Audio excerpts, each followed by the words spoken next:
삼성전자 반도체가 내년에도 주도주로 갈 것 같다? 그거는 사실 퀘스천 마크지만 이런 회사들 투자하는 게 가장 AI 반도체의 직접적인 수혜주라고 볼 수 있을 것 같고요.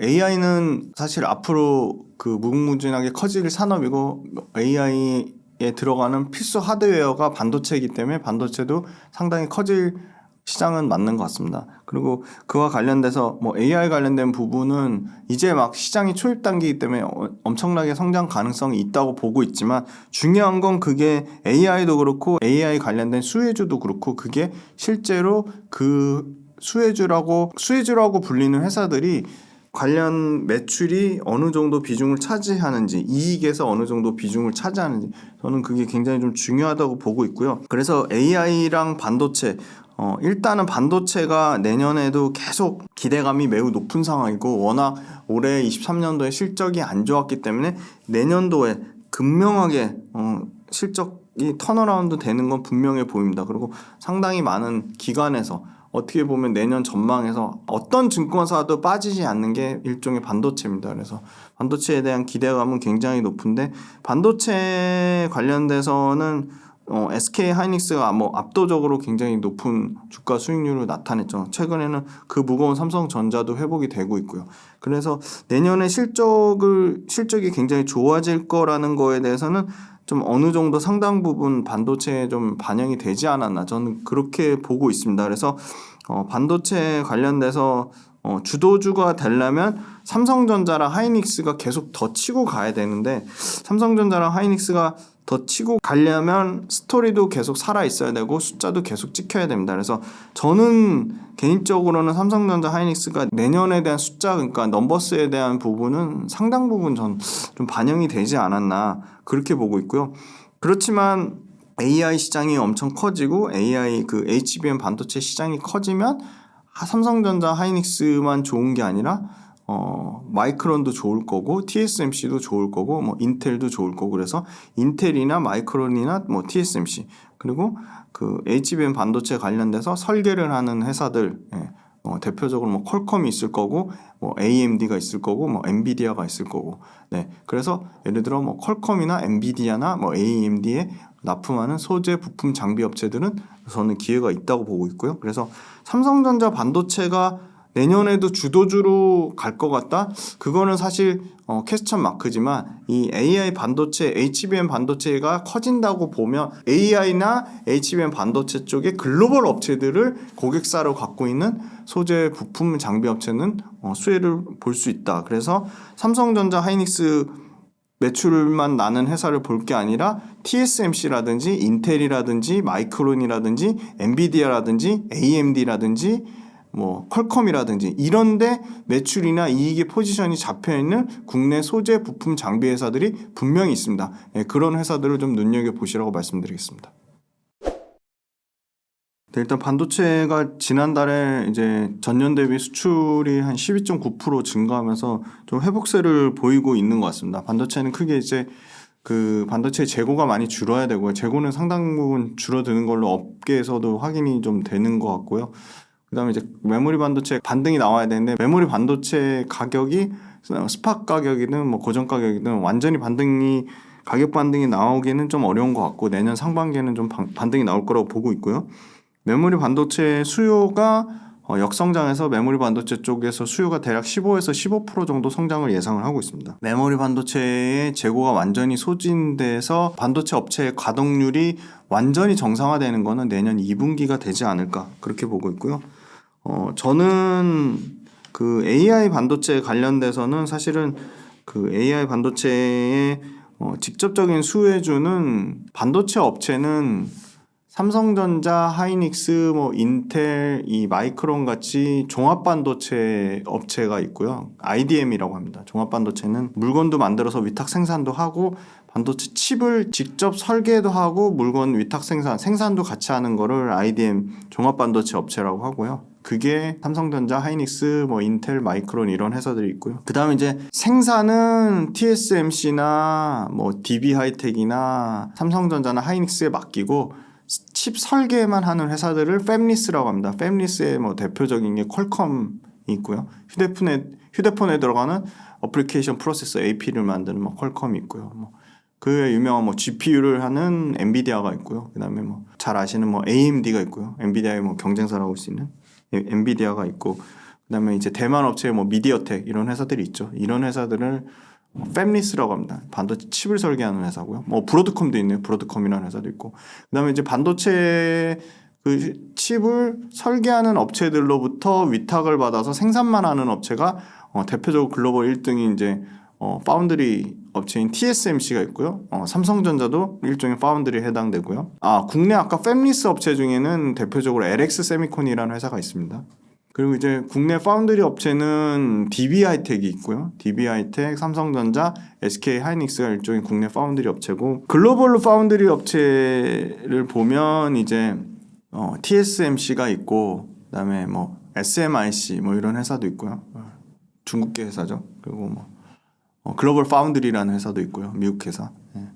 그런 회사들이 있습니다. 그런데 이제 결정적으로는 이제 그 AI 관련돼서는 AI의 그 소위 말하는 하드웨어적인 측면은 HBM 반도체고, 소프트웨어 칩 설계를 하는 업체들이 팹리스 업체인데, 팹리스 업체들이 수혜를 받을 건데, 직접적인 AI 수혜를 받을 회사들은 팹리스 회사들 중에 국내 회사들보다는 글로벌로 칩 설계를 하는 당연히 엔비디아나 AMD나 뭐 퀄컴이나 이런 회사들이 훨씬 저는 수혜를 받을 가능성이 매우 높다고 보고 있습니다. 그리고 하드웨어 업체는 결국은 삼성전자하고 하이닉스인데, 삼성전자 하이닉스가 재미난 게 이제 그 반도체 관련돼서는 반도체는 투자하려면 돈도 많아야 되고 땅도 많아야 됩니다. 그런데 하이닉스 같은 경우는 지금 용인에 공장이 있는데 더 여기서 캐파를 늘릴 만한 부지를 확보하는 게 만만치 않은 상황이고요.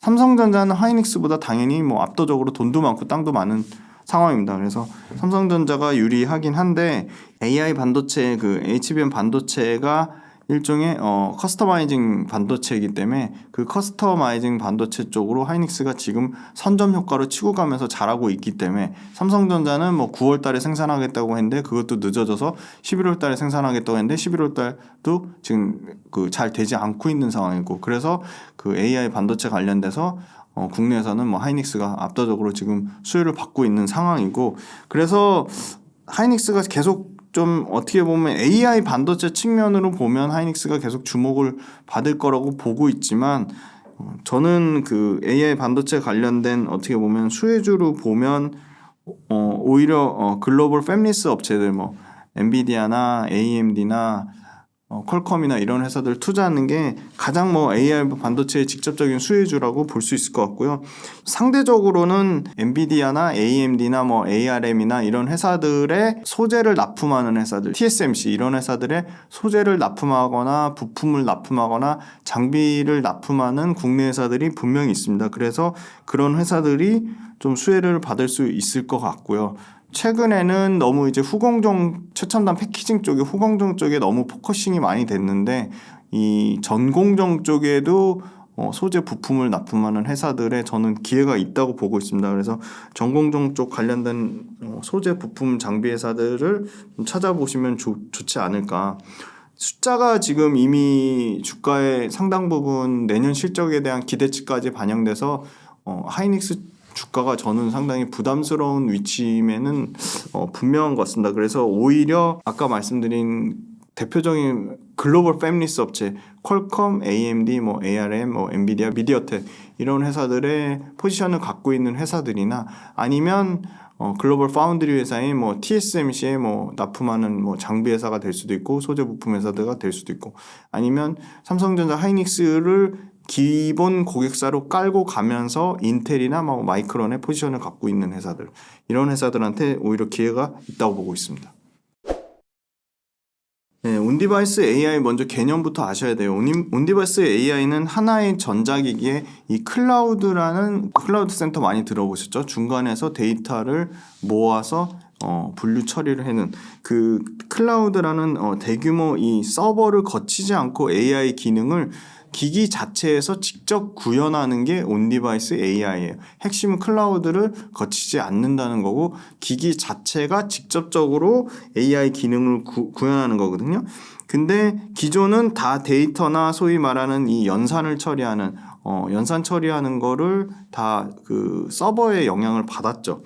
그래서 아마 이 온 디바이스 AI로 할 경우에는 당연히 데이터 센터나 서버를 거치지 않기 때문에 통신의 제약을 받지 않고요. 당연히 데이터의 처리 속도도 빨라지게 됩니다. 상당히 유리한 거죠. 정보 처리 속도도 빨라지는 거고요. 그래서 가장 빠르게는 스마트폰이 먼저 시도가 될 거고 스마트폰 외에는 뭐 자율주행차라든지 드론이라든지 스마트폰 같은 경우는 바로 통화를 한 거를 뭐 직접 다른 나라의 언어로 통역을 해준다든지 이런 부분이 있을 거고 이 자율주행차 같은 경우는 위치인식 관련된 부분 뭐 이런 부분이 있을 거고 웨어러블이나 사물 인터넷 같은 경우는 그 작동을 제어하는 부분에 있어서 직접적으로 IoT나 그 웨어러블 기기에서 직접 그 처리를 하거나 제어하는 부분이 이 온디바이스 AI에 해당될 거라고 보고 있습니다. 그래서 온디바이스 AI가 되려면 당연히 고성능의 저전력, 전력비가 낮은 고성능의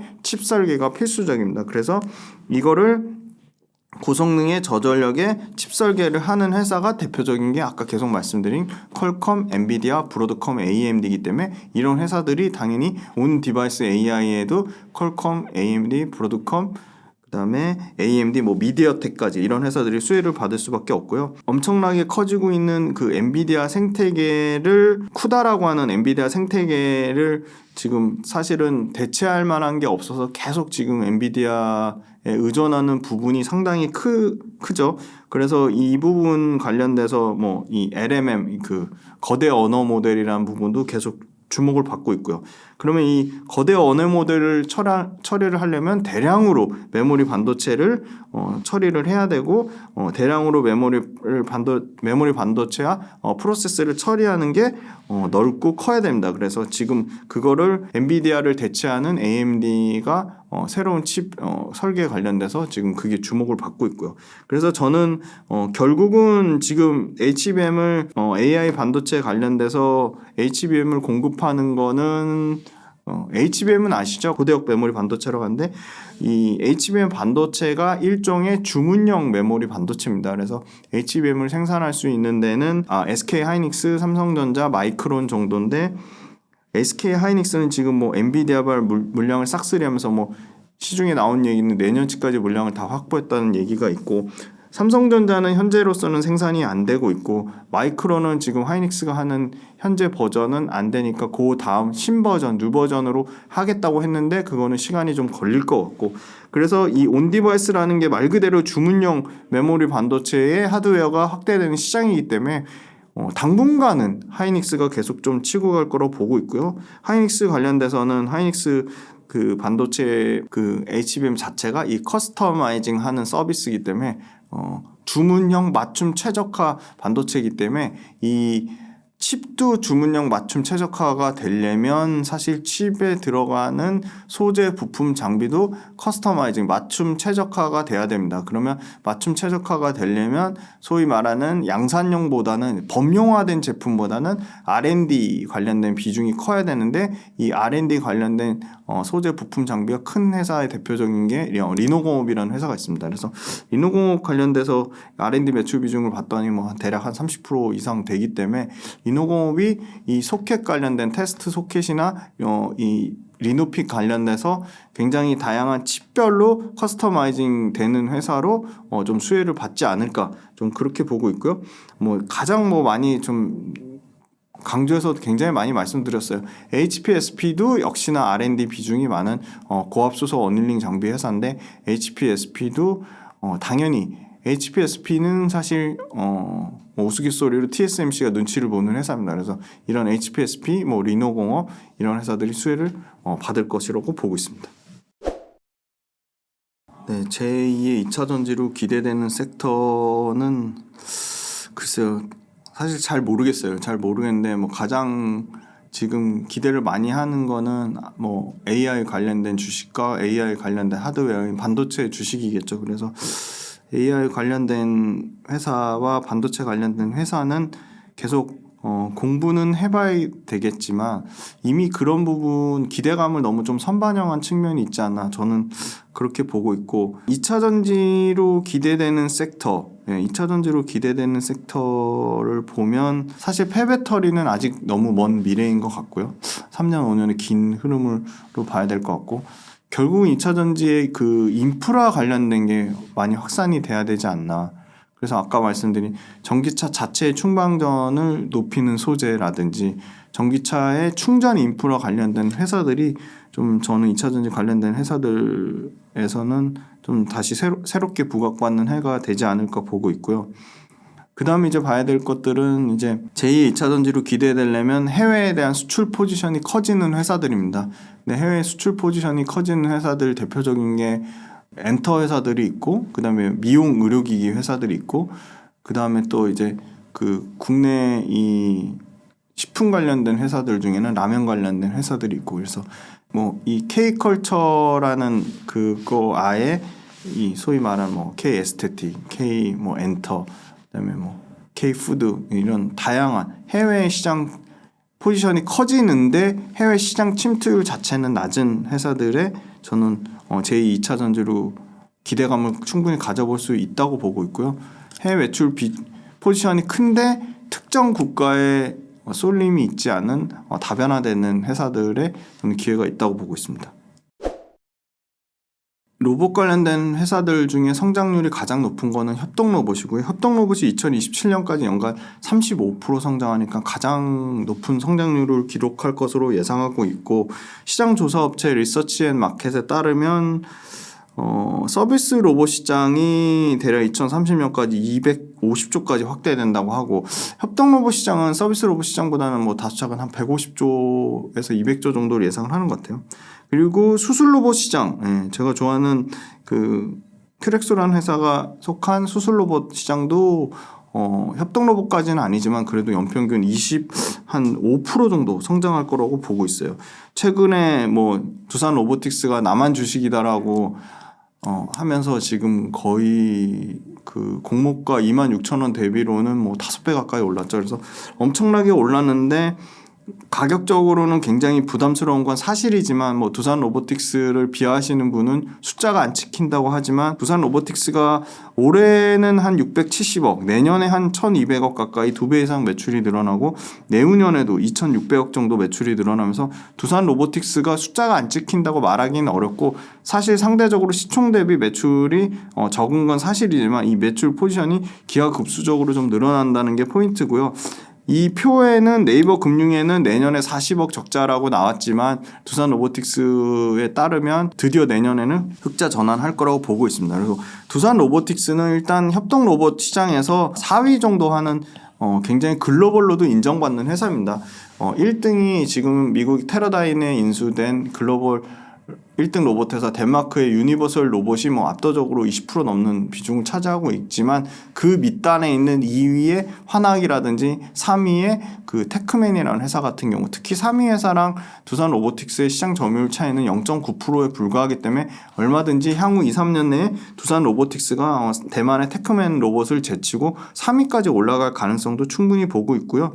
지금 로봇 시장 자체가 워낙 인건비가 계속 비싸지고 로봇의 한 대당 가격 자체가 많이 코스트가 다운되면서 상당히 로봇 시장이 커질 수밖에 없는 환경이 도래하고 있습니다. 로봇은 2차 전지나 반도체나 어떠한 제조업체에 상관없이 조선, 반도체, 화학 어떤 업종을 무관하고 모든 물건을 만드는 제품을 생산하는 업체들의 핵심은 생산 원가 절감입니다. 생산 원가의 가장 큰 코스트를 차지하는 게 인건비고요. 인건비를 줄이기 위해서는 로봇이 도입될 수밖에 없고 인간에 대한 그 단순 노동에 대한 그 단순 노동 굉장히 어떻게 보면 예를 들어 서비스용 로봇에 하루에 치킨을 뭐 100개 이상 튀겨야 된다든지 그런 부분에 대해서 인간의 그 존엄성이나 인간에 대한 그 시대적 그 가치가 굉장히 좀 중요해지면서 단순 노동에서 점점 인간이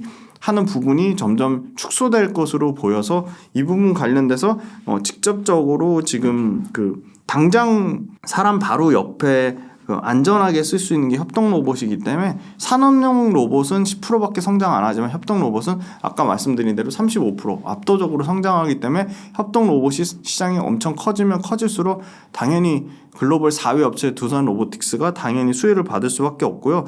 두산 로보틱스 같은 경우는 상당히 지금 그 차별화된 포인트가 소프트웨어 경쟁력을 갖고 있습니다. 두산 로보틱스의 그 다트 시프트라는 그 소프트웨어 설계 프로그램이 있는데 그 소프트웨어 설계 프로그램을 플랫폼화해서 업그레이드를 하고 있고요. 이 코딩을 몰라도 와서 앱에 업로드해서 자유롭게 무료로 다운로드하고 업로드해서 그 자기네 그 어플리케이션에 맞게 최적화하게끔 그 설계 프로그램을 해놨습니다. 그게 상당히 잘 돼 있어서 이거 자체가 굉장히 좀 유니버셜 로봇이라든지 아까 환학이라든지 테크맨 로봇이랑은 차별화가 있습니다. 그런 회사들이 하드웨어에 초점을 맞췄다면 두산 로보틱스는 소프트웨어까지 강화를 시켰고요. 그 다음에 이제 마진이 굉장히 많이 나는 게 두산 로보틱스의 H 시리즈입니다. 가바나중이라고 하는데 가바나중에 25kg 이상 무게를 많이 치면 많이 칠수록 당연히 마진이 좋아지는데 25kg 이상을 가바나중을 수용할 수 있는 거는 지금 두산 로보틱스의 H 시리즈밖에 없습니다. 지금 대만의 테크맨 로봇 포함해서 일본의 화나, 미국 테라다인에 인수한 유니버셜 로봇 1, 2, 3등 업체도 최대 지금 20kg까지 가바나중을 하고 있기 때문에 그 부분 관련돼서도 최대 무게를 치는 H 시리즈가 글로벌로 엄청나게 팔리고 있고 이 H 시리즈 같은 경우는 25kg 이상 가바나중에서 시장 점유율이 72%에 달할 정도로 압도적으로 점유율을 차지하고 있습니다. 두산 로보틱스의 H 시리즈가 2018년부터 2022년까지 해외 매출 비중을 4배 이상 끌어올리는 엄청난 역할을 했고요. 그 다음에 두산 로보틱스의 현재 유럽과 북미를 포함한 해외 매출 비중이 지금 거의 70% 이상 육박하는데 이 해외 매출 포지션은 계속 커지면서 K-로봇의 이상을 차지할 것으로 보고 있고요. 그 다음에 세 번째는 수원에 생산 공장이 있는데 캐파가 지금 대략 2200대에서 당장 내년에 24년도에 4000대로 2배 이상 늘어나고요. 2026년 기준으로는 11,000대까지 다 캐파가 현재로서도 내년 기준으로도 캐파가 3배 이상 늘어날 것으로 보고 있습니다. 굉장히 마케팅을 잘해서 이미 독일의 유럽 법인을 세웠고요. 그 다음에 독일 외에도 중남미와 동남아시아 해외 지금 판매 채널이 100개가 넘는데 2026년까지 220개까지 판매 채널을 확대할 것으로 보고 있습니다. 그래서 두산 로보틱스는 또 재미난 게 과거에 그 두산 인프라코어의 엔지니어들의 기술진이 상당 부분 두산 로보틱스에 합류해서 기술적인 시너지 효과도 높였다고 보고 있고요. 한 3일 전에 이제 드디어 이제 발표가 나왔죠. 첨단 로봇 산업 전략 1.0 이것도 두산 로보틱스가 당연히 수혜를 받을 거라고 보고 있는 게 이 첨단 로봇 산업 전략 관련돼서 이 협동 로봇 관련된 규제하는 부분을 규제를 혁신하고요. 협동 로봇 보급을 내년부터 본격적으로 4차 계획으로 적용할 것으로 보고 있습니다. 주가는 많이 올랐지만 두산 로보틱스는 좀 계속 관심을 가지고 지켜봐야 될 종목이라고 말씀드리겠습니다. 최근에 그 매매를 하면서 느낀 거는 그래도 좀 장이 회복된다는 측면이 보이는 것 같습니다. 왜냐하면 이제 미국에서 당장 이제 내년에 금리 3회 정도 인하하겠다는 의지를 밝혔기 때문에 아마 성장주가 다시금 부각을 받을 것으로 예상되고 2차 전지 관련돼서도 좀 힘들어하시는 분들한테 좀 봄이 오지 않을까 좀 그런 측면을 보고 있습니다. 그래서 김지훈의 훈훈한 주식 유튜브 채널도 많이 사랑해 주시고 강의도 많이 관심 가져주시고 그리고 주식 투자하실 때 사고가 유연하셔야 되고 그 다음에 주식 투자 관련돼서 계속 한 주라도 사서 실전 경험을 많이 해보시는 경험을 꼭꼭 쌓아보시길 부탁을 드리겠습니다. 감사합니다.